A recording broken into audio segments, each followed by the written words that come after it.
atau kita deh waktu kecil. Waktu kita kecil, ketika kita nonton film kungfu, Jet Li, nah imajinasi kita setelah nonton itu jadi kayak pengen jadi Jet Li gitu. Habis nonton Batman, pengen jadi apa namanya Batman. Nah, bagaimana caranya agar imajinasi anak ini bisa kita arahkan ke hal-hal yang positif nih? Imajinasi. Jadi kita sering menceritakan kisah-kisah yang baik, kisah-kisah yang bagus, tokoh-tokoh kepahlawanan, tokoh-tokoh kebaikan dan lain sebagainya, kisah-kisah inspiratif sehingga imajinasi anak itu bisa juga diarahkan ke hal-hal yang lebih positif. Kira-kira seperti itu. Nah, karena imajinasi anak itu lebih dahsyat, lebih luar biasa daripada imajinasi kita. Karena otak kita udah terdistrak banyak sekali nih. Cicilan, SPP, apa banyak sekali. Sementara anak-anak itu lebih fresh. Nah, kemudian memperkaya perbendaharaan kata. Nah, kadang-kadang di buku cerita itu ada kata-kata yang anak-anak juga nggak tahu, belum tahu. Ada juga kata-kata yang mereka belum kenal. Dari situ biasanya anak bertanya, itu artinya apa ya? Itu artinya apa Bunda? Nah, dari situ akhirnya anak-anak itu mendapatkan perbendaharaan kata yang baik, yang bagus, yang banyak. Bahkan menceritakan kepada anak-anak yang masih usia 1 tahun, 2 tahun pun itu akan menjadi perbendaharaan kata buat mereka. Nah, kemudian mengembangkan sosial emosi anak. Di dalam cerita itu biasanya ada adegan-adegan sedih, ada adegan-adegan marah, ada adegan-adegan takut, resah, dan lain sebagainya. Nah, itu juga bisa mengenalkan emosi ke anak. Bisa mengenalkan emosi ke anak, oh, kalau sedih tuh seperti ini loh, Nak. Kalau sedih itu berarti kita harus seperti apa ya? Kalau senang kita harus seperti apa ya? Nah, kira-kira seperti itu. Jadi anak-anak mengenal emosi. Sehingga ketika kita marah, kita sedih, anak-anak tahu, oh, ayahku sedang marah nih, berarti aku harus seperti apa? Ayahku sedang sedih nih, aku harus seperti apa? Kira-kira seperti itu. Jadi mengenalkan emosi ke anak-anak. Kemudian memperkuat bonding orang tua dan anak. Nah, ceritanya apapun, baik ceritanya ada pesan atau ceritanya tidak ada pesan pun, mendongeng kepada anak itu sesuatu yang baik karena ada kedekatan antara orang tua dan anak. Jadi bondingnya ini dapat nih antara anak sama orang tua. Terus merangsang minat baca.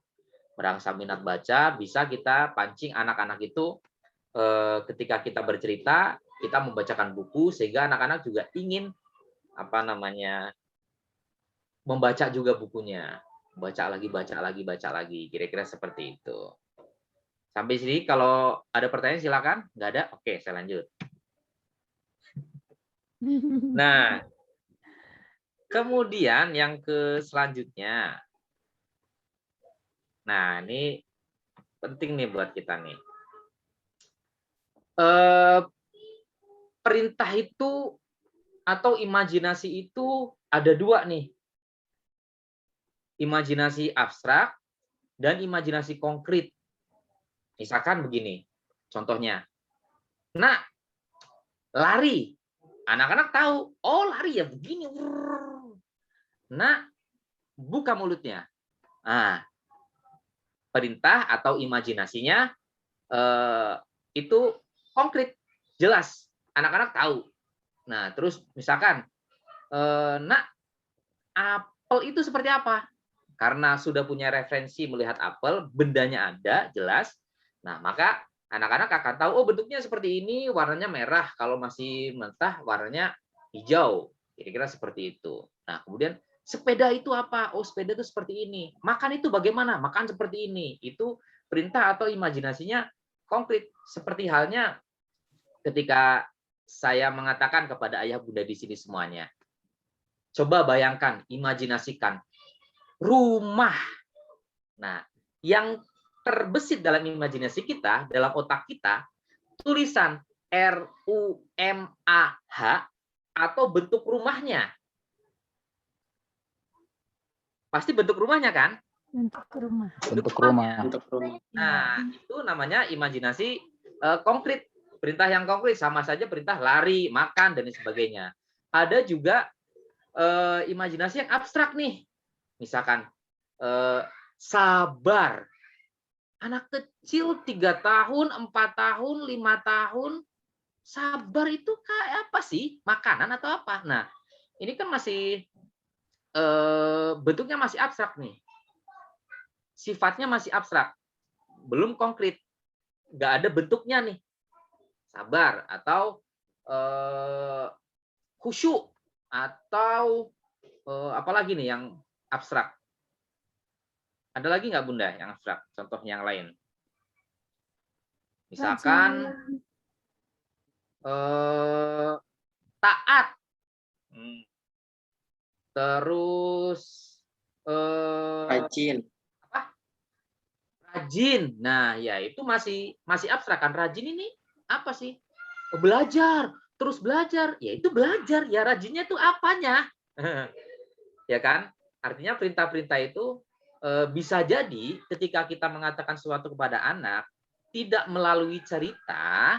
Nah, nanti cerita ini akan membantu nih. Tidak melalui cerita, bisa jadi anak-anak tidak melakukan sesuatu yang kita sampaikan, bisa jadi bukan karena anak itu nggak mau, tapi anak nggak tahu apa sih ya maksud perintahnya ya. Nah, kira-kira seperti itu. Nah, dongeng, cerita itu menjembatani perintah-perintah seperti itu. Imajinasinya yang abstrak bisa menjadi konkret. Misalkan kita ingin menyampaikan kepada anak-anak tentang sabar, tentang kesabaran. Kita bisa menceritakan tentang dongeng burung gagak dan kendi air.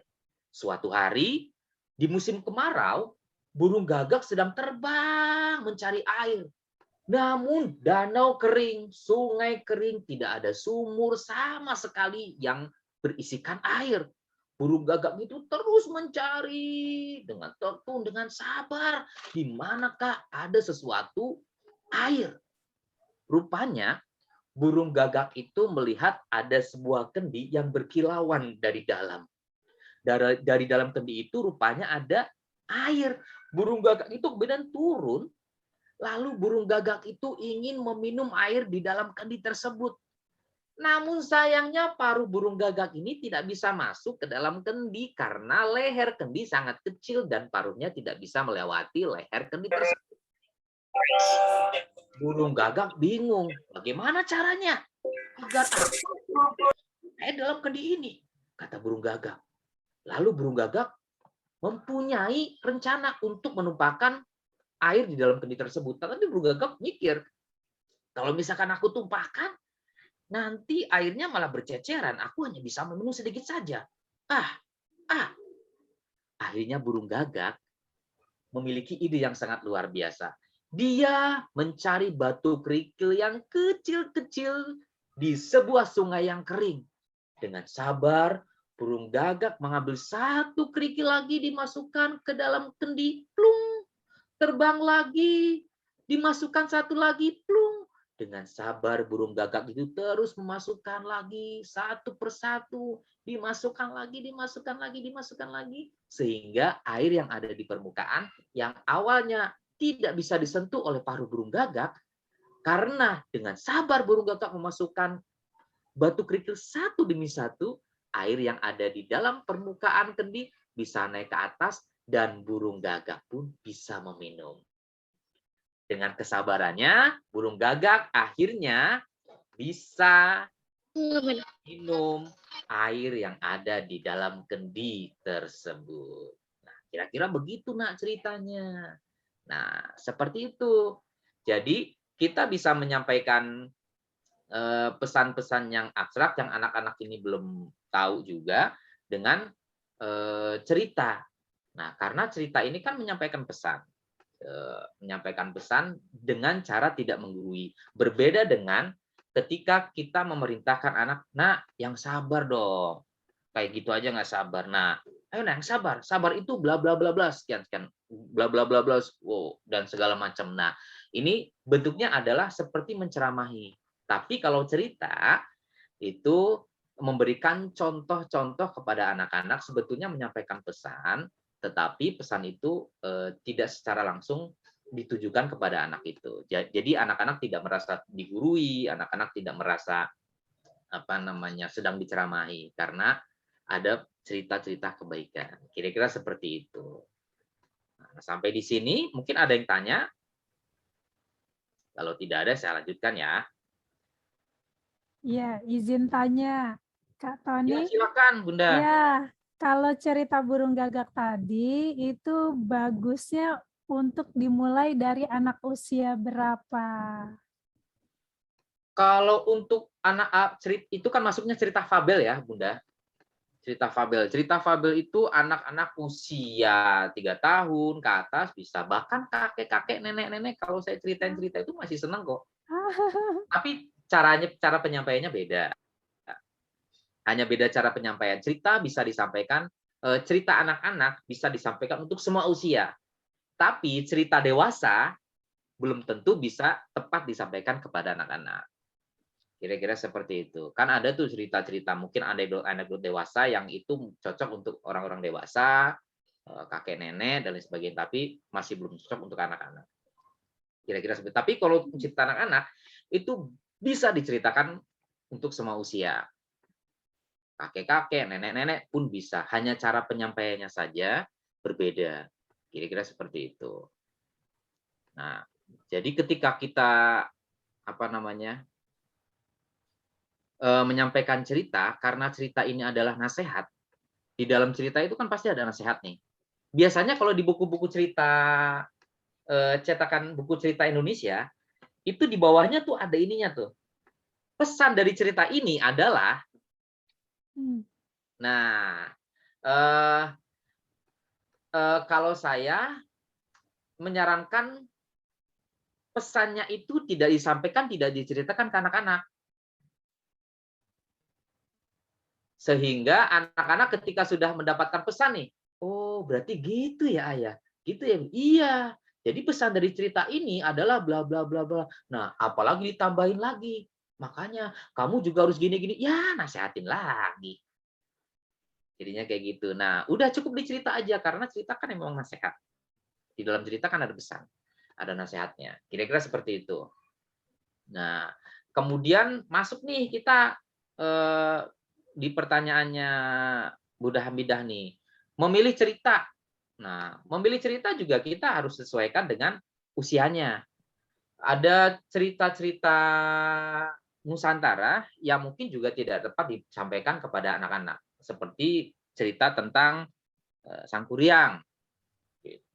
Cerita tentang Sangkuriang, artinya ketika cerita Sangkuriang itu disampaikan dengan cerita seperti cerita aslinya, itu masih belum tepat untuk disampaikan kepada anak-anak usia TK, usia SD dan lain sebagainya, dan usia-usia segitu itu masih belum tepat lah. Nah, tapi sebagai cerita untuk orang tua, orang-orang dewasa, sebagai kearifan lokal, budaya itu bagus. Artinya mereka sudah bisa memahami, oh iya ini legenda, ini cerita, artinya tidak benar-benar terjadi karena hanya sebuah legenda. Kira-kira seperti itu. Nah, memilih cerita juga begitu. Ketika ada buku-buku cerita, apalagi buku-buku cerita terjemahan yang kata-katanya, kalimatnya itu masih perlu diubah lagi ketika kita membacakan. Jadi alangkah baiknya sebelum membacakan cerita kepada anak, kita baca dulu nih, kita sortir dulu nih. Ini ada kata-kata yang nggak bagus nih. Dan ada juga saya pernah mendapatkan di foto sama teman itu, saya lupa tuh fotonya naruhnya di mana tuh. Nah, jadi ceritanya itu sebetulnya buku ceritanya itu ceritanya tentang menjaga diri, tentang anak-anak menjaga diri, menjaga tubuhnya dari orang lain dan lain sebagainya. Tetapi di buku itu menceritakannya malah seperti menakut-nakuti. Ada sosok yang seperti itunya lebih dominan, menakut-nakutinya lebih dominan. Nah, itu juga harus kita sortir dulu nih. Oh, ini nggak pantas nih, berarti yang ini kita potong, kita adaptasi lagi, atau kita sadur lagi dan lain sebagainya. Kira-kira seperti itu. Nah, kemudian usahakan ketika kita bercerita, apalagi ketika kita membuat cerita karangin kita sendiri deh misalkan. Nah, buatlah atau carilah cerita-cerita yang berdaya, cerita-cerita yang memberdayakan. Artinya begini, cerita-cerita yang bisa membuat anak-anak berpikir keras untuk berusaha. Contoh, misalkan ada cerita seorang anak dikejar-kejar oleh raksasa di hutan, dia berlari, berlari dan terus berlari. Namun ketika dia berlari, dia meminta tolong, tiba-tiba pertolongan itu pun datang. Ada seorang peri yang menolongnya dan tiba-tiba raksasa itu dipukul mundur oleh sang peri. Akhirnya dengan pertolongan peri, si anak itu bisa selamat dari raksasa. Kan banyak tuh cerita-cerita kayak gitu. Cerita-cerita di Indonesia banyak sekali yang kayak gitu kan. Akhirnya mendapatkan kotak ajaib, akhirnya apa? Kira-kira seperti itu. Nah, itu adalah cerita-cerita yang tidak memberdayakan. Seperti cerita, ini bukan maksud saya untuk mengkritisi ya, bukan maksudnya untuk mengkritisi, tapi kayak misalkan cerita ini apa? Sandi. Kancil. Di apa namanya? Candi Prambanan. Candi Prambanan diceritakan bahwasanya candi itu dibangun dalam waktu 1 malam, dibantu oleh jin. Nah, artinya di cerita itu tidak diceritakan usahanya, membangun itu seperti apa, bikin pondasinya seperti apa, susahnya seperti apa, cari batunya. Itu tidak digambarkan dalam cerita itu karena abrakadabra dibantu oleh jin. Nah, berbeda dengan cerita tembok Cina. Cerita tembok Cina. Tembok Cina itu kan dibangun 3 generasi. Diceritakan dibangun 3 generasi, dari generasi apa sampai apa, 3 generasi. Sehingga daya juangnya, daya kreativitasnya, daya berjuangnya itu juga ada tuh tertanam. Nah, cerita-cerita di kita itu kebanyakan seperti itu. Makanya banyak sekali di antara kita yang mengharapkan keajaiban. Wah, kayaknya enak nih kalau lagi kayak gini. Nah, itu artinya cerita itu bukan cerita yang memberdayakan. Nah, usahakan kita membawakan cerita-cerita yang memberdayakan anak-anak sehingga anak-anak motivasi untuk berusahanya itu ada. Nah, jadi di sini kalaupun ceritanya kita tidak mendapatkan cerita yang seperti itu, kita juga bisa bikin dengan permainan. Kalau di buku Mind Power itu ada permainan namanya untungnya dan sialnya. Misalkan kita bermain nih sama anak, nah ayo kita main cerita yuk. Kita main cerita, nah nanti untung sama atau digantinya bukan dengan diganti, kata-kata sial itu diganti kan, untungnya atau tidak untungnya. Misalkan, yuk suatu hari Andi dan kakaknya pergi ke dalam hutan. Tapi sayangnya nak, Andi sama kakaknya itu lupa membawa tenda. Nah, nanti dibalas sama anaknya, itu kan sayangnya. Nah, kemudian anaknya untuk mencari solusinya. Tapi untungnya tidak jauh dari situ, Bu. Ada gua. Sehingga Adi dan kakaknya bisa bermalam di gua tersebut. Oh iya, dilanjut lagi. Pokoknya kita ngasih masalah terus, nanti anak yang kasih solusi. Anak yang cari solusi. Oh, tapi Andi dan kakaknya ketika di dalam gua, rupanya di dalam gua itu ada seekor beruang yang sedang tertidur. Terus gimana nih?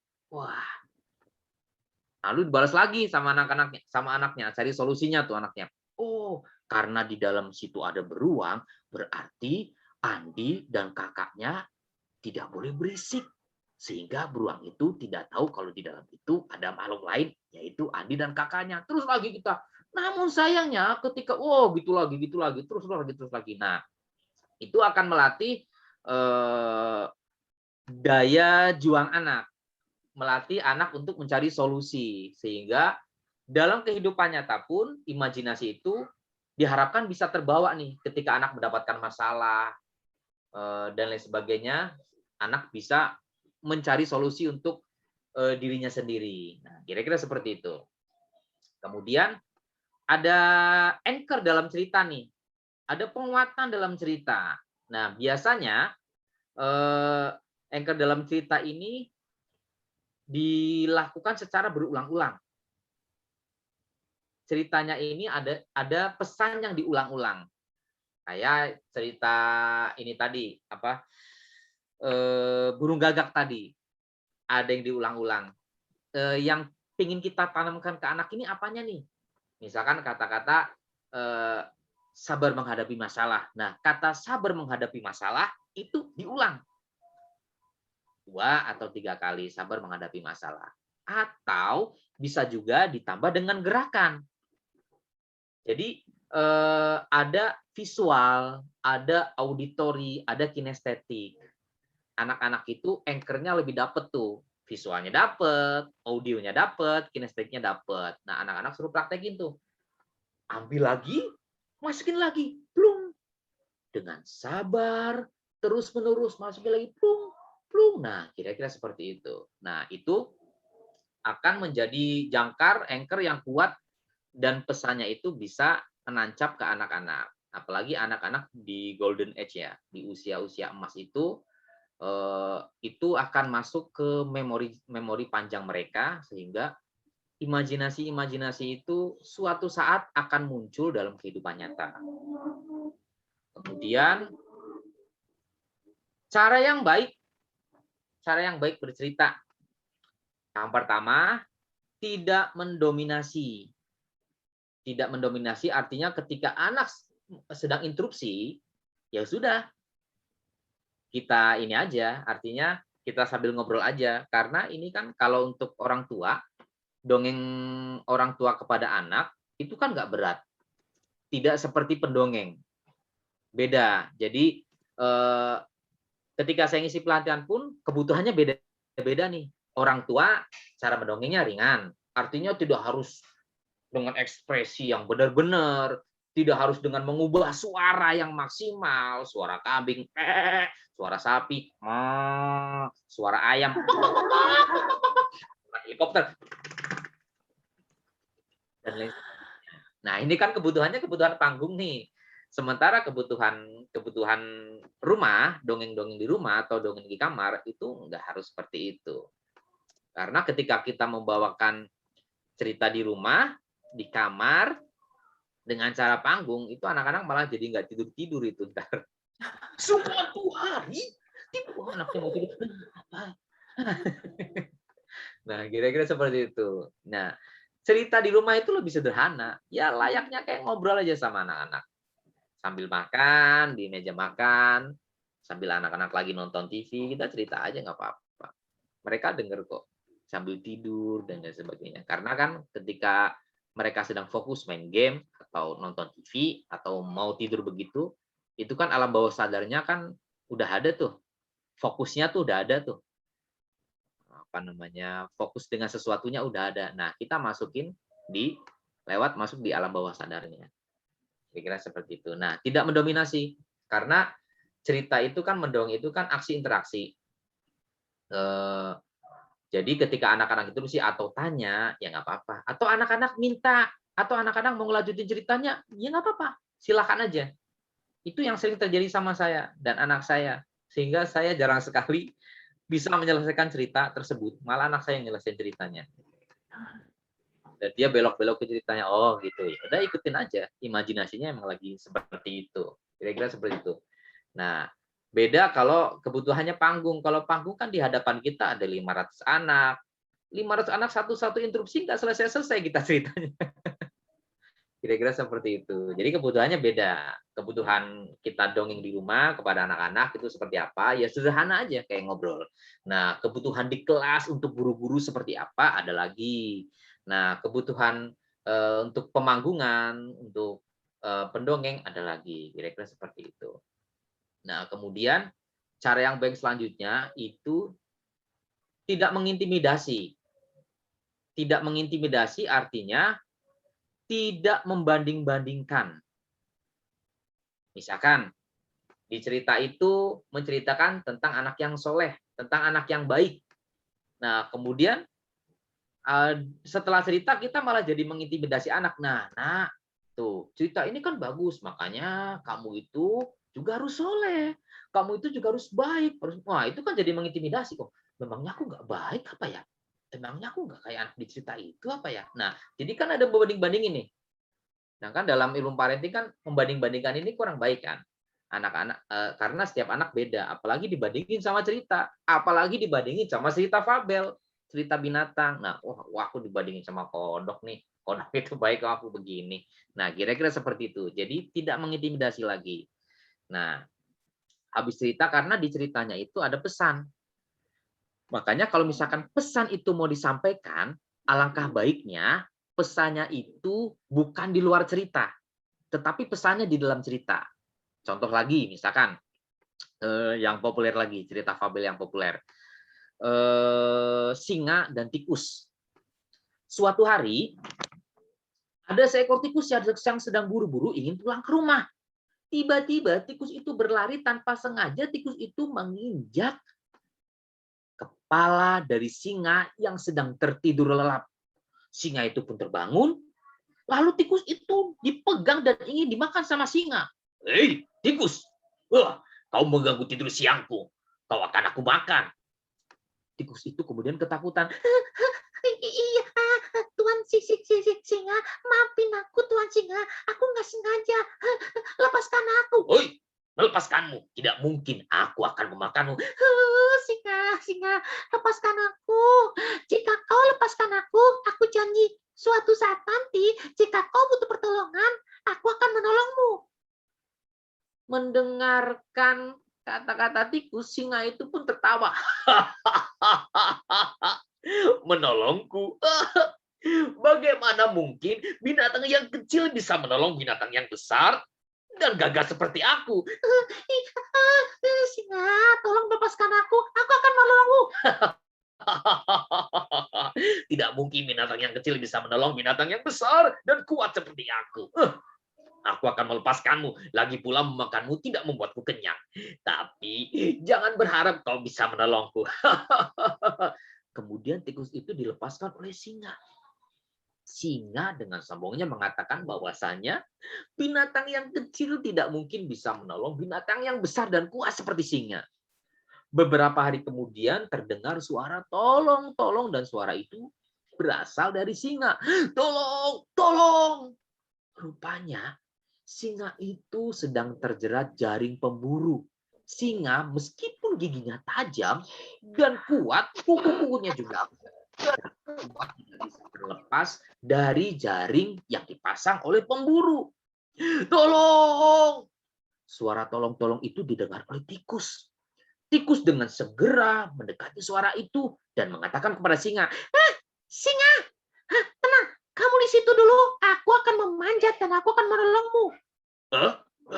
Menolongku? Bagaimana mungkin binatang kecil bisa menolongku? Sudah, tenang saja. Tiba-tiba dengan cepat si tikus itu naik dan tikus itu mengerat tali dari jaring-jaring itu. Sedikit demi sedikit tali itu terputus dan singa pun terlepas dari jaring yang dibuat oleh pemburu-pemburu di dalam hutan.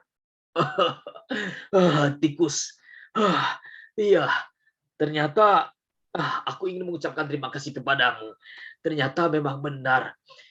Meskipun kamu kecil, tapi kamu bisa menolongku. Terima kasih tikus. Nah, singa pun akhirnya sadar, nak. Singa pun akhirnya sadar ternyata binatang yang kecil bisa menolong binatang yang besar. Makhluk yang kecil bisa menolong makhluk yang besar. Makhluk yang lemah bisa menolong makhluk yang kuat. singa pun sadar dan singa tidak sombong lagi. Nasihatnya ada di dalam cerita. Ada di dalam cerita, kalimatnya adalah akhirnya singa sadar. Ternyata binatang yang kecil bisa menolong binatang yang besar, binatang yang lemah bisa menolong yang besar, dan segala macam yang tadi disebutkan. Nah, itu nasihatnya. Di dalam nasihat yang diselipkan di dalam cerita. Kalau nasihat yang di luar cerita, cerita udah selesai nih. Nah, begitu ceritanya. Nah, jadi kalau misalkan sesuatu yang kecil itu bisa menolong yang besar. Nah, kita yang kecil bisa menolong orang-orang yang lebih besar dari kita. Nah, itu jadinya nasihat lagi tuh.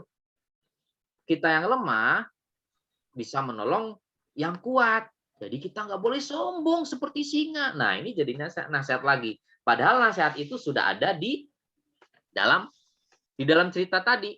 Anak-anak udah paham, oh iya, singa begitu ya. Nah, kita yakin deh bahwasanya anak-anak itu lebih hebat, lebih cerdas, lebih pintar dari kita. Karena sama halnya produksi sesuatu lah, HP misalkan.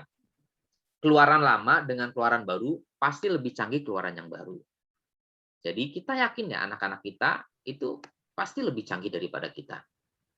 Sehingga kita percayakan saja bahwasanya anak-anak itu bisa menangkap pesan dari cerita tersebut. Kecuali misalkan mereka tanya, nggak apa-apa kita jawab. Kira-kira seperti itu. Nah, kemudian repetisi, seperti yang tadi saya sebutkan, ada sesuatu yang diulang-ulang di dalam cerita. Kayak tadi cerita singa dan tikus, pengulangannya ada di depan dan di terakhir. Ketika singa meremehkan, dan di terakhir itu yang diulang-ulang ketika singa tersadar. Nah, kira-kira seperti itu. Nah, kemudian terakhir. Jadi prinsip mendongeng berawal dari budaya seni tutur. Budaya seni bertutur ini banyak sekali macamnya. Ada pidato, ada ceramah, ada deklamasi, dan bahkan juga ngerumpi nih masuk budaya seni bertutur. Nah, ini yang paling mudah nih, yang paling mudah. Ngerumpi. Kalau kita ngerumpi, itu kan ekspresinya semuanya bermain. Wajahnya, kadang-kadang kita bisa niruin suara orang yang sedang kita omongin. Nah, ketika mendongeng pun kita bisa belajar dari ngerumpi. Biasanya kalau kita ngerumpi itu ngomongin tetangga atau ngomongin teman. Nah, masukin tuh ngerumpinya itu bukan ngomongin orang, bukan jadi gibah, tapi ngerumpinya tentang cerita. Mungkin ketika kita lagi belanja di pasar atau ada tukang sayur di depan, terus ibu-ibu pada ngumpul, bu, tahu nggak? Kemarin itu aku baca buku, ada kancil, itu bukunya akal banyak sekali. Kancil itu kemudian dia melompat dari satu buaya ke buaya yang lain. Tahu nggak? Mau aku ceritain nggak, bu, kancilnya itu kok bisa melompat dari satu buaya ke buaya yang lain. Nah, itu kan bisa main tuh. Nah, kira-kira seperti itu. Jadi sebetulnya mendongeng itu mudah. Bisa kita lakukan dengan berbagai ekspresi dan lain sebagainya. Kita bisa belajar dari cara ngerumpi. Jadi rumpinya itu bukan menghibah tapi menceritakan sebuah cerita. Tetapi ekspresi cara bermainnya, menirukan suaranya itu dengan cara teknik-teknik ngerumpi. Nah, kira-kira seperti itu. Nah, kemudian turun lagi tuh. Turun lagi menjadi ngobrol. Ngobrol. Jadi ketika kita mendongeng itu sama aja sebetulnya kita sedang ngobrol, ngomong, berbicara, berkomunikasi. Ketika berkomunikasi kan ada pesan yang disampaikan. Kemarin itu aku ketemu si Anwar, dia badannya makin seger, kayaknya udah sehatan tuh. Nah, itu kan cerita juga. Tapi dikemasnya dalam ngobrol. Nah, kemudian esensi dari ngobrol adalah menyampaikan pesan. Sama sebetulnya dengan esensi dari cerita. Sebetulnya menyampaikan pesan. Nah, yang terpenting ketika kita ingin menyampaikan cerita, itu modalitas awalnya itu bukan dari bisa mengubah suara yang bagus, kemudian ekspresi yang luar biasa. Yang pertama yang harus kita kuasai adalah cerita. Ceritanya kita kuasai dulu nih. Kita belajar menirukan suara-suara, misalkan suara kambing, suara sapi, udah mahir menirukan suara. Tetapi kita tidak menguasai cerita. Kita mau cerita apa? Mau pamer suara ya? Kira-kira seperti itu. Nah, itu adalah aksesorisnya. Seperti halnya ketika kita membangun rumah. Kita membangun rumah itu beli kusennya dulu atau beli tanahnya dulu. Yang jelas kan beli tanahnya dulu.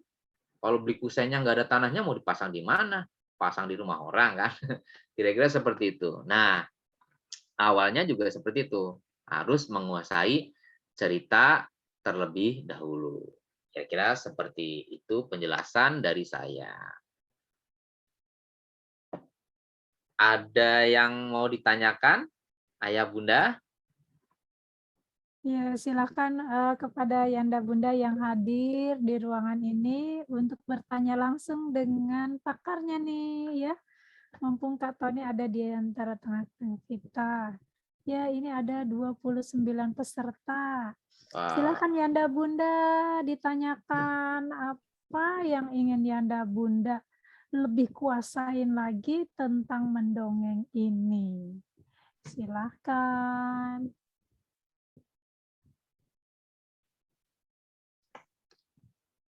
Ya, sambil menunggu pertanyaan ya. Nanti Yanda Bunda langsung ini aja ya, raise hand atau langsung nyalain mikrofonnya ya. Silahkan disela juga nggak apa-apa. Ini saya sekedar mengisi aja sambil menunggu pertanyaan ya Kak Tony.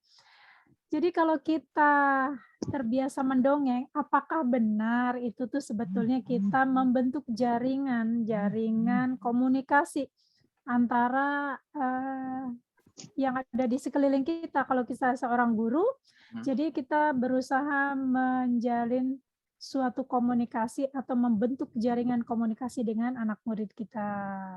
Kalau di keluarga mungkin membina jaringan dengan anak-anak. Apakah itu benar? Ada kaitannya dengan mendongeng? Silakan. Ya, betul sekali Bunda. Karena kan seperti yang tadi saya sampaikan, bahwasanya mendongeng itu kan komunikasi nih. Berkomunikasi, menyampaikan sesuatu, menyampaikan pesan, tetapi dikemasnya dengan bercerita. Di kelas juga seperti itu. Artinya ketika di kelas, yang biasanya dilakukan, yang saya kasih tips untuk guru-guru, agar anak-anak itu betah dan ingin masuk ke kelas lagi, itu sebelum, mungkin beberapa menit sebelum selesai kelas, itu cerita tuh, bercerita, sehingga ketika ceritanya belum selesai, terus sudah waktunya pulang, kring, ya sudah bel pulang, ya terusin dulu Bu, terusin dulu. Nah, ibu guru akan terusin, tapi besok ya. Nah, itu besok yang meskipun lagi sakit bisulan, pengennya berangkat ke sekolah itu dengerin kelanjutan ceritanya. Nah, kira-kira seperti itu. Jadi bisa membangun komunikasi antara dua arah itu. Mendongeng itu kan komunikasi dua arah. Berbeda ketika anak nonton TV atau nonton gadget, meskipun itu di gadget itu ada cerita-cerita atau kartun dan sebagainya, itu kan komunikasinya masih satu arah. Tapi kalau mendongeng bercerita, komunikasinya dua arah. Jadi lebih komplit nih. Ada sih yang komunikasinya istilahnya 1,5 arah. Saya juga baru tahu juga, baru komunikasi 1,5 arah kayak Dora di Explore. Apakah kalian melihat tas? Sebelah mana tasnya? Sebelah kanan. Betul. Belum tentu anak yang di rumah ngomong kanan kan. Tetapi dia itu langsung betul kanan. Nah, belum tentu anak yang di rumah bilang kanan. Nah, itu komunikasi 1,5 arah. Itu yang dilakukan oleh Dora di Explorer. Nah, kalau dong itu kan komunikasi dua arah. Anak dan orang tua, murid dan guru. Kira-kira seperti itu. Jadi bagus sekali sebetulnya. Nggak ada efek buruk dari mendongeng sebetulnya. Tergantung ceritanya yang disampaikan. Kalau mendongengnya enggak. Tetapi tergantung dari cerita yang disampaikan. Kira-kira seperti itu. Iya. Saya jadi teringat nih Kak. Kebetulan waktu itu saya ikut ya, diikut sertakan seminar NLP yang bayarnya 2 juta rupiah selama 2 hari. Saya baru ingat nih. Ya, di hari pertama, bener Kak. Jadi durasi berapa menit sebelum sesi berakhir, dia bercerita. Bercerita tentang ini kera gitu ya yang berupaya. Terus berhenti gitu kan karena waktunya sudah habis. Kita pada penasaran, ya coach lagi dong. Besok, kita bertemu lagi besok. Jangan khawatir, cerita menanti Anda. Betul coach. Iya Kak. Ya, besok Ya aja. itu dipraktikkan oleh praktisi-praktisi yang sudah Ya, internasional. bagus sekali. Ini udah ada yang raise hand nih, Bu Nining. Ya, silakan Ibu Nining Supriyatin. Iya. Unmute. Ya, dipersilakan untuk Bu Nining Supriyatin Ya, untuk untuk membuka kamera menyalakan juga, menyalakan kamera. kamera. Iya, Silakan. terima kasih. Mohon maaf kameranya nggak bisa dibuka agak Oh, terang. baik, baik. Iya, terima kasih. Assalamualaikum warahmatullahi wabarakatuh. Bunda Hamidah, Kak Tony, Pak Imam, dan semuanya. Terima kasih atas kesempatannya. Ini kebetulan saya kan guru bahasa Indonesia, Ibu tapi posisi di SMP. mana, Bu? SMP mana, Saya Bu? SMP Yamas, Makassar. Oh, di Wow, Makassar. Masya Allah, Ya. Makassar. Depan Pusdiklat Depnaker, depannya persis Pusdiklat Depnaker. Iya. Iya, silakan. Iya, Nining. saya kan guru bahasa Indonesia kelas 789. Memang ada materi dongeng dan materi cerpen, itu materi yang paling saya suka. Tapi kan bisa kita menyampaikan cerita-cerita, cerpen atau dongeng, atau ada juga materi cerita fantasi. Anak-anak suka itu, sangat tertarik kalau sampai materi tersebut. Tapi kan dalam SMP itu ada materi yang lain ya, seperti deskripsi, pidato, observasi. Nah, bagaimana caranya untuk menyampaikan materi tersebut bisa menarik dan bisa diselipin dengan dongeng itu, Kak? Biar anak-anak gak jenuh, apalagi sekarang kan pandemi ya, anak nggak mau yang serius-serius, pengennya yang mereka agak santai-santai, walaupun sudah PTM gitu kan, tapi PTM kan tidak rutin bergantian, paling 2 minggu baru bisa ketemu dengan kelas tersebut. Jadi gimana ya Kak Tony agar bisa menarik minat siswa yang di materi-materi yang serius seperti observasi, seperti yang deskripsi dan lainnya itu. Terima kasih. Assalamualaikum. Ya. Waalaikumsalam warahmatullahi Waalaikumsalam. Terima kasih Bu Nining, pertanyaannya luar biasa sekali. Berarti artinya anak-anak di di sekolahnya Bu Nining itu sudah sangat tertarik dengan cerita kan? Terbukti Iya, sangat bahwasannya tertarik. terbukti bahwa ketika pelajaran bahasa Indonesia tentang cerita, tentang cerpen dan lain sebagainya itu mereka tertarik. Nah, ketika materi-materi yang lain itu mungkin juga bisa dibawakan dengan cara bercerita, Bunda. Dengan cara bercerita kayak pidato, seperti pidato juga kan banyak juga yang di dalamnya kan isinya bercerita. Nah, mungkin bisa disampaikan dengan gaya bercerita. Kira-kira seperti itu, Bunda. Kita bisa mengajak anak-anak untuk bercerita atau memulai dari mereka dulu. Memulai dari apa sih yang mereka pahami, ceritain aja sama Bu Guru. Nanti Bu Guru akan cerita balik ke kalian. Kira-kira seperti itu, Bunda. Nah, saya Ya, juga belum paham juga nih ya. pelajaran SMP juga seperti apa. Kayaknya. Memang sih ada fantasi, ada cerita fantasi, ada cerita dongeng, pantun, gitu. Yang sastra seperti itu mereka Ya. suka, yang sastra. Tapi kalau sampai yang serius-serius, mereka kayaknya kurang dibikinin berminat. aja, Bunda. Ini mungkin di luar materi saya juga sih, tapi mungkin nggak apa-apa, saya kasih tips juga. Mungkin dibikin games, Iya, atau dikasih ice breaking tuh, Bunda.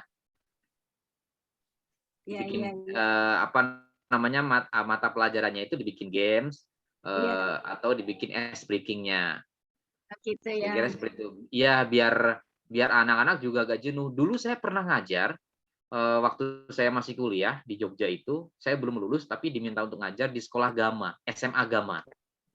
Jadi SMA Gama itu adalah SMA buangan dari SMA dari siswa dari sekolah-sekolah lain yang di DO.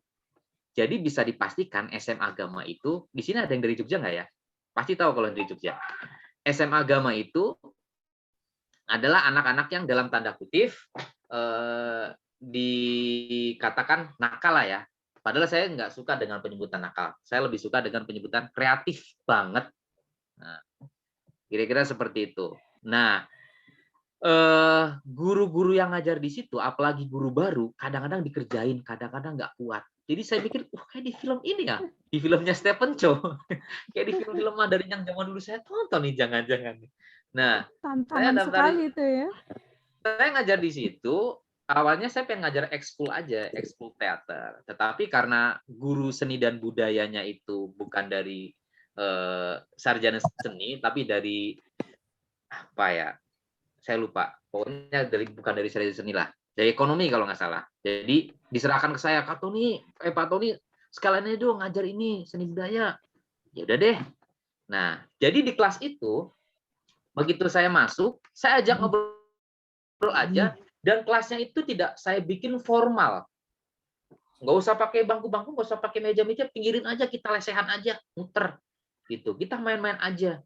Nah, sehingga saya membuat kelas itu bukan belajar, tapi bermain. Aku akan masuk ke kelas kalian, dan kalian akan aku ajak bermain-main. Kalian pasti suka. Dan di dalam permainan-permainan itu, ada materi-materi pelajaran yang saya sampaikan. Tetapi kita pakai gimmick-gimmick, pakai ice breaking, dan lain sebagainya. Sehingga mereka tertarik tuh. Nah, kelas pertama masuk, itu mereka bertahan sampai akhir. Ketika selesai kelas, saya ke kantor, langsung disalamin sama guru-guru di sana. Wah, selamat Pak Tony, selamat. Kenapa? Wih, baru kali ini rekor ada guru baru, anak-anaknya nggak keluar sampai selesai. Masa sih? Saya biasa aja deh kayaknya. Iya Pak Tony. Diceritain tuh, biasanya kalau guru, apalagi guru perempuan dikerjain bawa segala macam. Oh. Nah, bisa dibikin kayak gitu Ibu. Jadi kelasnya itu nggak jangan dibikin formal, anak-anak Iya. juga udah bosan juga kan. Iya, bosen jenuh mereka. Dibikin ya non formal aja, jadi kayak games. Jadi kita buat setnya adalah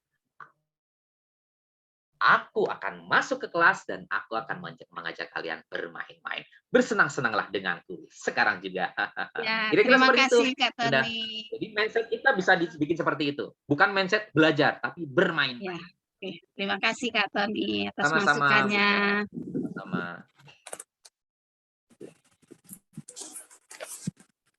Pengalaman yang sungguh luar biasa ya. Ada yang tanya di chat kayaknya nih. Ada? Oh ya, dari Kak Tri Utami. Gimana? Tri Lastri. Bagaimana ya Kak kalau mendongeng pada anak yang berkebutuhan? Anak-anak berkebutuhan khusus. Anak-anak berkebutuhan khusus, kebutuhannya juga beda-beda nih. Saya bukan ahli di sini, bukan ahli menangani anak-anak berkebutuhan khusus, tapi saya punya pengalaman. Jadi saya mau bagi pengalaman aja ya, Bunda ya. Biasanya ketika untuk bercerita atau mendongeng anak-anak berkebutuhan khusus, saya akan tanya dulu nih sama pendampingnya. Karena kan pendamping di sana yang setiap hari kan, yang setiap hari ngawasin mereka, melayani mereka, mereka yang lebih tahu nih kebutuhan anak-anak, terus apa namanya, ada punya fobia apa, punya kebiasaan apa, senang dengan apa. Nah, biasanya 1 jam sebelum dongeng, saya udah datang ke sana. Saya observasi dulu. Saya tanya-tanya. Nah, bahkan ketika saya sudah mendapatkan informasi itu, oh berarti saya harus begini. Udah dapat nih. Terus ketika bercerita, pernah saya cerita di berapa kali itu di Yayasan Sayap Ibu. Itu kan anak berkebutuhan khusus loh. Di Tangerang, ketika saya bercerita, ada anak yang di kursi roda tiba-tiba berteriak. Langsung saya hentikan cerita. Saya tanya sama pembimbingnya kan, maaf, Mas, dia terganggu nggak ya dengan saya? Saya mengganggu nggak sama dia nih? Oh enggak, Kak Tony. Ini ekspresi senangnya dia tuh kayak gitu. Oh, nggak apa-apa, lanjutin Kak Tony. Ini artinya dia lagi senang nih. Oh, oke. Saya lanjutin. Nah, jadi komunikasi ini penting nih sama pendampingnya, sama pendamping mereka. Karena pendamping mereka yang lebih tahu daripada kita. Kecuali kalau misalkan siapa tadi yang nanya ya? Bunda siapa? Bunda Tri Lastri. Nah, kecuali kalau Bunda Tri Lastri juga orang yang berkecimpung menjadi pendamping anak-anak berkebutuhan khusus seperti itu. Kira-kira seperti itu. Dan durasinya juga jangan lama-lama untuk anak-anak seperti itu. Kalau biasanya untuk usia PAUD itu sekitar 30 menit, mungkin untuk anak-anak berkebutuhan khusus bisa 10 menit, 15 menit, cukup. Artinya tidak usah memaksakan dengan durasi yang lama. Kira-kira seperti itu. Biasanya anak-anak berkebutuhan khusus itu lebih senang dengan alat peraga. Beberapa kali saya bercerita, mereka lebih senang ketika saya menggunakan alat peraga. Dan alat peraga itu nggak apa-apa dimainin sama mereka. Kadang-kadang saya bawa alat peraga banyak, terus cerita yang saya sampaikan keluar dari cerita yang saya rencanakan. Karena tiba-tiba mereka megang boneka burung, tiba-tiba megang boneka ini, mereka ingin berinteraksi, ya udah saya lainin aja. Kira-kira seperti itu. Jadi bisa lebih fleksibel. Kira-kira seperti itu. Jadi yang pertama adalah kita harus tahu dulu nih kebutuhan mereka tuh seperti apa. Kalau kita bukan pendampingnya, mungkin bisa kita tanya sama pendampingnya, sehingga kita nggak salah ketika kita harus menyampaikan ceritanya apa, alat peraganya apa. Kira-kira seperti itu, Bunda. Iya, Bunda Tri Lasti barangkali ingin berkomentar tentang jawaban dari Kak Tony tadi, kami persilahkan. Wah. Iya, kata Bunda Tri Lastri, wah iya benar sekali, hampir sama seperti yang saya alami. Terima kasih banyak. Iya, terima kasih Sama-sama, banyak Bunda. Kak Tony. Ya, semoga bermanfaat ya. Amin. Iya, amin. Silakan untuk penanya berikutnya. Kita masih bisa kasih kesempatan ya, masih ada 12 menit lagi. Ini putranya Kak Tony ya. Iya, Iya, kamu mau halo. tanya? Namanya siapa? Lutfi. Lutfi, Iya, alhamdulillah. dia pemalu. Pemalu nggak? Ih, enak aja Bapak tuh yang malu. Oh, iya. Bagian Ya. Pemberani dong ya. Iya, Pak. Iya. Dede Lutfi, biasanya diceritain apa sama ayah? Apa? Yang Dede Lutfi suka cerita apa? Yang ayah suka ceritakan? Tentang apa?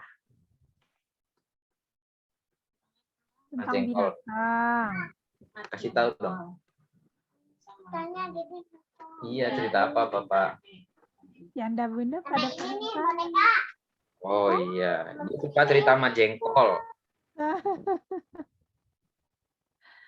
Ya Bu, sepertinya masih ada yang bertanya ya? Ada? Oh tidak ada. Ya Bapak Ibu silakan, masih ada waktunya ya sebelum kita nanti menyelesaikan ya. Karena waktunya kita sampai 9:30 ya Bapak Ibu.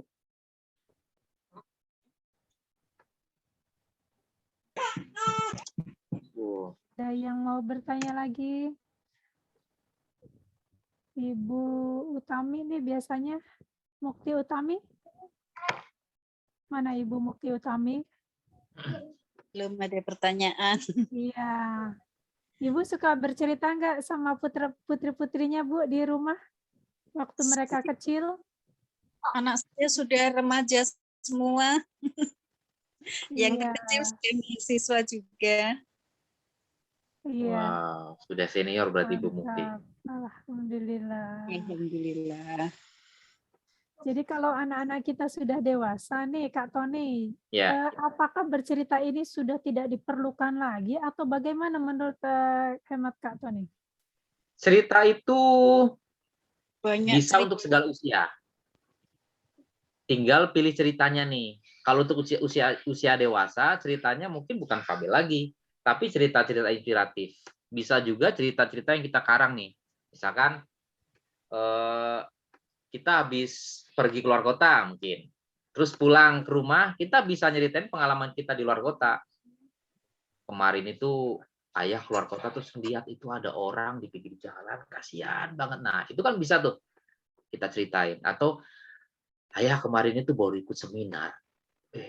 Itu yang di seminar itu nyampainya cerita keren banget. Nah, itu bisa tuh.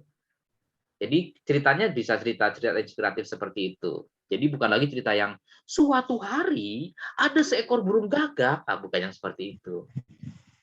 Mungkin cerita pengalaman orang tua juga bisa ya. Betul sekali. Artinya cerita itu kan tidak harus cerita fabel, dongeng, fantasi, atau lain sebagainya. Bisa juga cerita pengalaman diri kita sendiri yang bisa kita sampaikan ke anak-anak kita. Atau pengalaman teman kita, pengalaman orang tua kita, pengalaman saudara kita. Kira-kira seperti itu sih penyampaiannya. Kalau untuk anak-anak yang usia remaja. Tetapi kita juga harus ingat sama yang tadi juga tuh, artinya tidak menggurui ke anak. Jadi ketika kita sudah menyampaikan cerita itu inspiratif, nah jadi gitu nak, makanya kamu itu juga harus gini-gini lah, nasihatin lagi. Kira-kira seperti itu. Ya, karena seperti gini ya Pak Tony, misalnya dari suatu masalah kita menceritakan ke anak, kita minta tanggapan mereka, bagaimana baik buruknya, bagaimana solusinya penting juga ya. Salah satunya kan mereka bisa mengambil keputusan, salah satu di antaranya juga ada kedekatan kita dengan anak juga. Betul. Ya, seperti yang tadi juga saya sempat sampaikan juga, untuk anak-anak usia SD atau ke bawah, kita bisa dengan permainan untungnya atau kurang beruntungnya. Jadi anak-anak punya solusi nih. Kita kasih masalah, terus dia harus nyari solusi dari cerita tersebut. Nah, kalau udah besar, udah terbiasa dengan itu, kita benar-benar ngasih cerita yang mungkin masalah sebenarnya. Kamu punya solusi nggak buat masalah ini? Kamu punya solusi nggak buat masalahmu sendiri? Kira-kira seperti itu. Ya, anak-anak udah terbiasa nih. Karena dari kecil sudah terbiasa dengan cerita-cerita yang memberdayakan, sehingga ketika sudah dewasa juga sudah terbiasa dengan hal-hal seperti itu. Kurang lebihnya seperti itu. Saya juga belum berpengalaman karena anak saya masih kecil nih. Belum punya anak yang dewasa. Jadi masih teori juga nih. Prakteknya belum sampai, masih usia 5 tahun. Kalau Iya, saya Kak. sering saya lakukan itu Pak Tony. Nah, Jadi ya sambil biar mereka juga bisa komunikasi dengan kita, karena kalau tanpa kita cerita juga kadang akhirnya nggak ada aktivitas yang lain. Mereka betul. juga tugas dengan kuliah, gadget juga seperti itu. Jadi salah satunya dengan habis sholat kita ngobrol, itu juga kesempatan kita berdekatan dengan mereka. Betul. Kalau kita juga sudah terbiasa menceritakan diri kita, pengalaman kita, anak juga nggak segan untuk menceritakan pengalamannya. Dari kecil mungkin biasa dilatih seperti itu, sehingga ketika dia punya masalah, mungkin di luar dengan temannya dan sebagainya, orang yang pertama yang diceritakan, yang dicurhati adalah orang tuanya. Betul. Itu kebanggaan luar biasa buat kita tuh. Karena kan ada tuh anak-anak yang takut cerita sama orang tuanya, mungkin dia berbuat salah di sekolah atau segala macam. Nah, tapi karena takut, jadi diceritain. Nah, alangkah baiknya kita memulai dari diri kita nih kepada anak-anak. Sehingga ketika kita punya salah pun atau apapun, kita bisa cerita juga ke anak-anak. Sehingga ketika anak-anak melakukan kesalahan dari sebagainya, anak-anak juga mau cerita sama kita. Namun kembali lagi, nggak langsung kita omelin, kita marahin, nggak juga. Kita cari solusinya dari masalah tersebut. Kira-kira seperti itu. Jadi jangan sampai anak punya masalah, ceritanya malah sama orang lain, bukan sama orang tua. Iya, Kak. Tadi kalau seandainya kita bercerita tentang masa lalu kita, masa remaja kita gitu, apakah itu baik diceritakan kepada anak kita? Anak saya paling senang kalau saya menceritakan masa kecil saya atau pengalaman saya ketimbang cerita-cerita dongeng. Ya Pi ya? Iya kan? Ketika saya kecil, saya punya pengalaman apa sama teman, dia misalnya kayak gitu. Dulu Bapak waktu itu kayak gimana sih Pak? Dulu Bapak waktu pesantren kayak gimana sih Pak? Kira-kira seperti itu. Lebih senang. Mungkin imajinasinya itu lebih apa namanya? Lebih ini kali ya, lebih dapat mungkin. Saya juga kurang tahu tuh. Iya. Saya sempat ya suatu ketika kami sama-sama mengantarkan anak kami yang SMA, kemudian saya duduk bareng sama orang tuanya dan saya kaget benar-benar kaget Kak Tony karena dia bertanya seperti ini kepada anaknya ya, dan ini tuh sesuatu yang nggak mungkin gitu kan. Dia bilang gini, Kak, kakak pernah bolos nggak sekolah gitu? Terus kata anaknya, enggak tuh Bun gitu. Kalah. Kalau Bunda dulu waktu sekolah, Bunda mah sering bolos. Dia bilang, makanya Bunda ngetop di sekolah. Kuprak. Maksud saya, ini Bundanya cerita apa sih? Dia tuh begitu bangganya ngetop di sekolah, padahal ngetopnya itu karena kenakalan Bundanya. Iya. Itu menurut Kak Tony itu bagaimana seorang Bunda yang seperti itu gitu loh. Saya Yang seperti terkaget-kaget itu terus sih terang. tidak baik untuk dicontoh. Ya, saya Alangkah baiknya terkaget-kaget. menceritakannya cerita-cerita yang baik. Yang positif. Kalaupun ada cerita yang kurang baik dari kita, itu mungkin kita bisa juga apa namanya kasih tahu juga. Nah, dulu tuh ayah juga banyak bolosnya tuh, tapi ternyata ayah sadar ternyata bolos itu nggak baik loh. Ayah nyesel kalau dulu seandainya ayah rajin, itu ayah bisa wah gitu. Kira-kira seperti itu. Jadi kesalahan itu juga harus diakui. Oh itu salah. Oh itu nggak baik. Bukan kesalahan itu jadi kebanggaan. Kira-kira seperti itu. Jadi memang ya ayah bunda, kita ini tetap wajib terus sekolah ya. Sekolahnya cuma beda seperti ini, ikut parenting. Jadi kalaupun ada hal-hal yang kayaknya kita pengen ceritain, kita bisa memolesnya sehingga dikemas menjadi sebuah cerita yang akhirnya memotivasi anak kita untuk lebih baik lagi. Bukan begitu ya, Kak Tani ya? Kurang lebihnya seperti itu, Bunda. Iya. Maaf Bunda Kak Tani, Oke, Ya, monggo. mau sharing silakan. dikit. Ya, Silakan. silakan. seperti yang Bunda Hamidah ceritakan tadi, ada ibu-ibu Bu yang Nining. seperti itu. Kalau Ya. ini teman ngajar ya. Kalau saya kan menyampaikan waktu itu kan ngajar SMK juga. Nah, masa mereka itu kan sudah remaja ya, udah mengenal lawan jenis lah. Sering saya selipkan ke mereka itu kalau pacaran dalam Islam itu tidak ada, nggak boleh pacaran, nggak boleh ini itu gitu kan. Saya putarkan fragmen-fragmen singkat tentang pacaran gitu, apa ruginya pacaran gitu. Tapi ada salah satu anak yang nyeletuk, Bu, kata Bu ini katanya boleh, dulu aja dia banyak pacarnya. Aduh gubrak, bagaimana ini? Emang ibu nggak pernah pacaran? Lah kita kan menutupi ketika zaman jahiliyah ya, kita nggak munafik ya Bunda ya Kak Toni ya. Kita kan pernah mengalami zaman-zaman jahiliyah dulu yang belum mengenal ya. Nah itu kan kita berusaha menutupi di depan anak-anak gitu. Kita mengarahkan anak-anak yang benar itu bagaimana. Tapi malah ada guru yang bicara seperti itu. Terus, Bu, saya juga nanya sama si Pak ini, katanya boleh pacaran katanya. Aduh, bagaimana coba itu? Itu ada sharing ya pengalaman saya menghadapi anak-anak remaja. Terima kasih. Nah, terus gimana tuh Bu Nining? Ya saya Apa? sampaikan nggak boleh seperti itu gitu.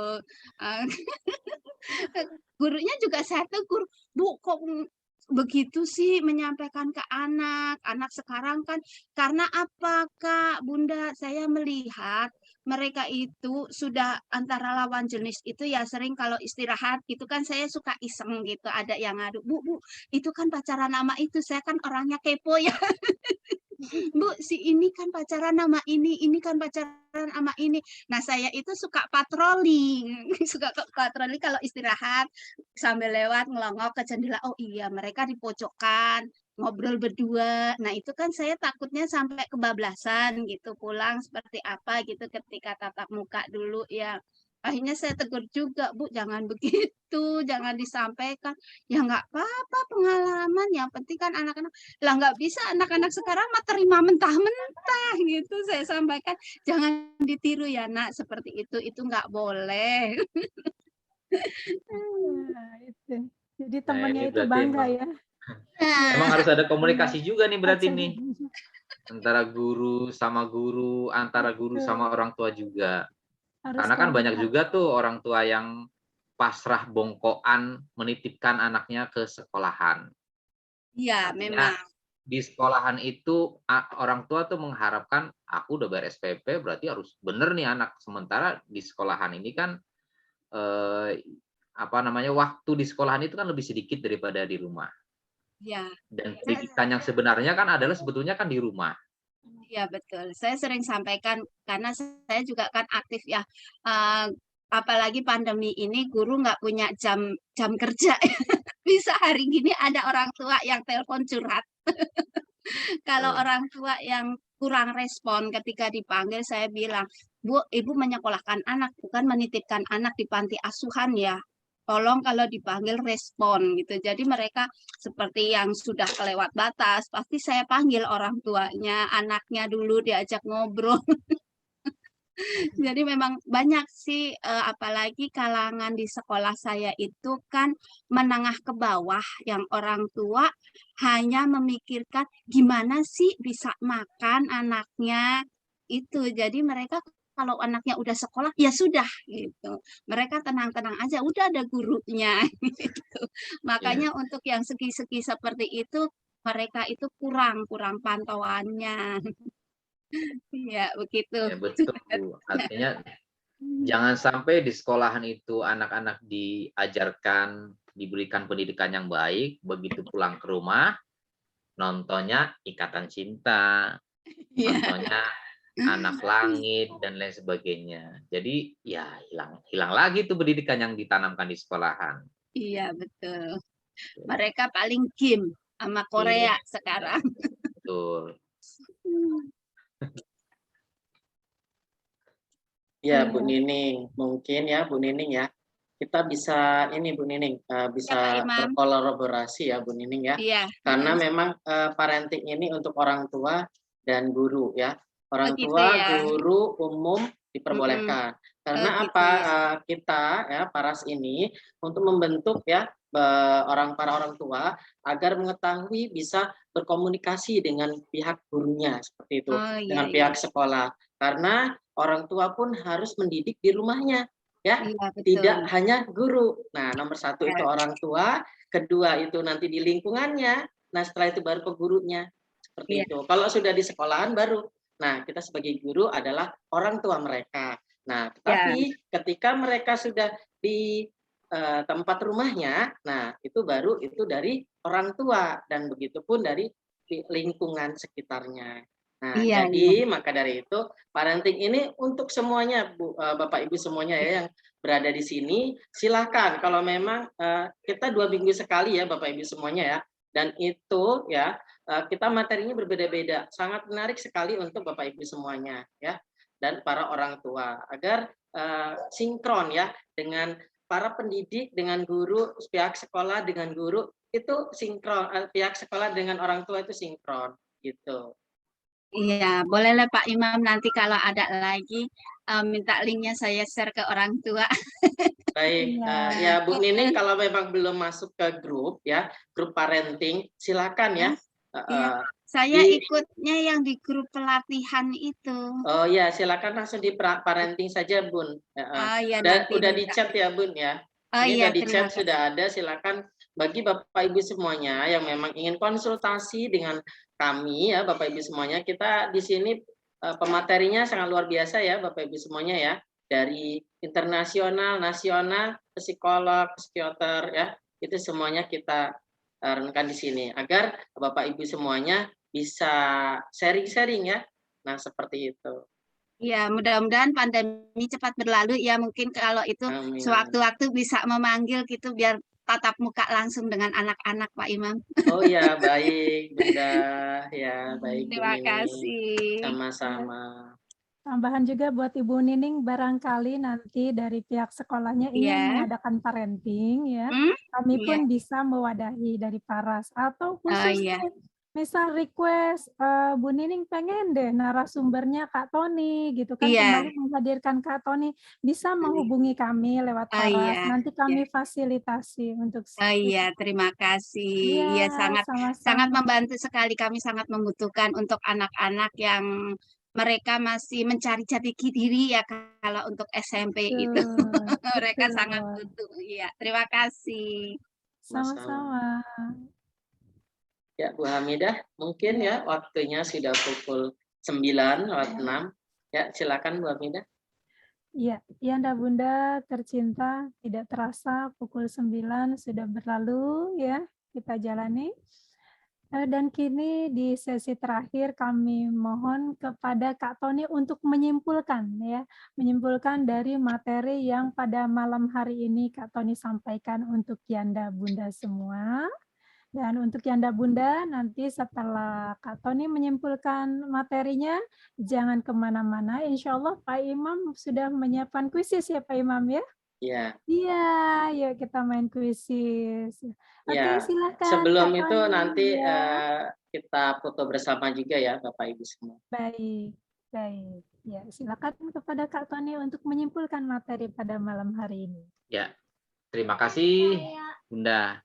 Jadi yang ingin saya sampaikan kepada ayah bunda di sini semuanya adalah saya berharap bahwasanya kedepannya nanti akan ada satu rumah satu pendongeng. Artinya apa? Di dalam rumah itu akan ada orang yang rutin bercerita. Bisa ayahnya, bisa bundanya, atau bisa kakaknya untuk adiknya, atau adiknya untuk keluarganya semuanya. Jadi satu rumah satu pendongeng. Kira-kira seperti itu. Ketika satu rumah udah ada satu pendongeng, maka pendongeng nggak harus datang ke rumah-rumah. Cukup kalau ada acara ulang tahun, acara sekolah, udah cukup itu aja. Kira-kira seperti itu. Jadi satu rumah satu pendongeng. Nah, sampaikanlah cerita-cerita yang baik kepada anak-anak kita, kepada anak-anak di sekeliling kita, sehingga kita bisa menyebarkan kebaikan melalui cerita. Dan ingat, jangan lagi menasehati setelah mendongeng, jangan lagi menasehati setelah bercerita. Karena di dalam cerita pada dasarnya ada nasihat-nasihat yang baik. Dan jangan sampai kita menjadi orang tua yang kita mengajarkan berjalan anak-anak. Kita ngajarin nih anak-anak waktu kecil kita ajarin jalan. Ketika sudah besar, terus mereka jalan lari-larian segala macam, malah kita stop, jangan lari-larian dulu, jangan lari-larian dulu. Jangan yang seperti itu. Tetapi kita fasilitasi nih, kita arahkan ke hal-hal yang positif. Jangan sampai kita waktu kecil mengajarkan anak-anak kita untuk berbicara. Tapi ketika anak-anak itu sudah berbicara, anak-anak banyak bicara, kita langsung menyetopnya. Banyak ngomong sih, cerewet. Nah, itu juga nggak baik. Kita memberikan pendidikan kepada anak-anak kita, menyekolahkan anak-anak kita, memesantrenkan anak-anak kita, berharap agar anak-anak kita memiliki ilmu, memiliki pengetahuan yang lebih dari kita. Jangan sampai ketika anak-anak kita sudah memiliki ilmu yang lebih dan baik dari kita, ketika kita dinasihati oleh anak-anak kita malah bilang, udah jangan sok nasihatin, sok tahu. Bapak lebih tahu, jangan sampai seperti itu. Karena tujuan kita memberikan pendidikan kepada anak-anak kita agar anak-anak kita juga bisa menasihati dirinya dan menasihati keluarganya termasuk juga kita. Kira-kira seperti itu. Dari saya sekian saja. Kalau ada yang salah, saya mohon maaf. Kalau ada yang kurang, tolong dicukupkan dengan yang lain juga. Saya senang sekali bisa berada di sini. Dan mudah-mudahan perjumpaan kita bukan hanya di sini aja ya, Ayah Bunda ya. Kita masih bisa berkomunikasi, Ayah Bunda masih bisa lihat pantau Instagram saya, Kak Tony Dongeng, silahkan. Dan ada di YouTube juga, saya silahkan. Nomor saya juga ada di situ, mungkin bisa di-share sama Bunda Hamidah juga. Kalau ada yang membutuhkan, silakan. Kalau ada yang kurang, saya mohon maaf ya, ayah bunda semuanya. Karena saya juga pasti banyak kekurangan dan ayah bunda di sini pasti pengalamannya lebih banyak daripada saya mengenai hal parenting tersebut. Sekian dari saya, wallahul muwaffiq ila aqwamit thoriq. Wassalamualaikum warahmatullahi wabarakatuh. Waalaikumsalam warahmatullahi Waalaikumsalam warahmatullahi Kasih aplaus yang meriah untuk Kak Tony kita. Alhamdulillah, alhamdulillah. Terima kasih Kak Tony, materinya sungguh luar biasa.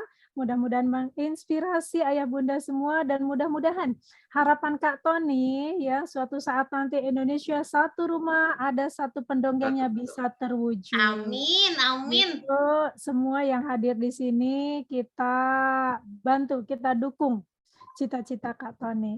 Baik Yanda Imam, mari kita berfoto bersama dengan Yanda Bunda semua di sini. Yang bisa menyalakan kameranya kami persilakan untuk menyalakan kameranya. Kita foto bersama untuk dokumentasi. Ya. Ya, silakan Bapak Ibu semuanya, kita akan foto bersama ya. Oke. Agar terlihat semua nih ya Bapak Ibu semuanya, karena di sini ada 25 tadi ya. Ya, silakan dibuka kameranya. Yang tidak berhalangan bisa dibuka. Oke, baik. Ya. Tidak usah malu-malu ya Bapak Ibu semuanya ya. Ya, kita Ih, Mas 1, Imum siapa yang malu? 2, 3. Oke.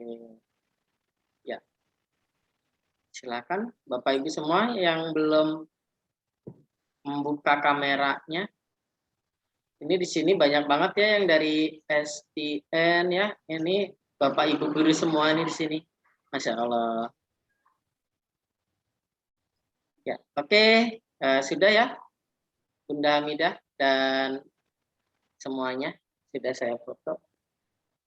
Baik, terima kasih Yanda Imam, dan untuk selanjutnya kami serahkan kepada Yanda Imam untuk memimpin kuisis. Ya. Ya, Kak baik. Kak Tony mau ikutan nggak kuisis bersama Boleh kita? pamit ya. Oh, Waktunya. boleh, mangga Iya. silakan. Ngomongin buat ngelonin Terima bocah. kasih Kak Oh, Tony. baik, Sama. Kak Tony. Terima kasih Kak Tony. Terima kasih. Salam sehat selalu, bahagia selalu, sejahtera selalu. Waalaikumsalam warahmatullahi Waalaikumsalam wabarakatuh. warahmatullahi wabarakatuh. Waalaikumsalam warahmatullahi wabarakatuh. Ya, Bapak Ibu semuanya ya, kami dari tim Paras ya atau Parenting Asik ya, Bapak Ibu semuanya. Untuk malam hari ini kita setelah melaksanakan parenting, kita akan ada kuisis ya, yang dimana nanti ada 2 pemenang itu akan mendapatkan sertifikat gratis dari kami ya. Jika Bapak Ibu semuanya ingin mendapatkan sertifikat setiap 2 pekannya sekali, silakan bisa menghubungi kami dan hanya berinfak 10.000 saja ya Bapak Ibu semuanya. Itu untuk demi Bapak Ibu semuanya, biasanya di dalam sekolah atau di luar sekolah itu biasanya dari skripsi ya, atau ingin skripsi itu biasanya harus mendapatkan sertifikat, ataupun nanti yang untuk penunjang ya atau yang menjabat ya atau untuk yang lainnya itu biasanya diperlukan sertifikat-sertifikat. Nah, maka dari itu Bapak Ibu semuanya mohon untuk mengikuti ya, akan saya share screen, nanti silakan akan saya kirimkan di chat ya. Kita akan share screen terlebih dahulu. Sudah terlihat Bapak Ibu semuanya. In proses. Pak Imam, rekamannya mungkin sudah bisa di off. Oh, baik.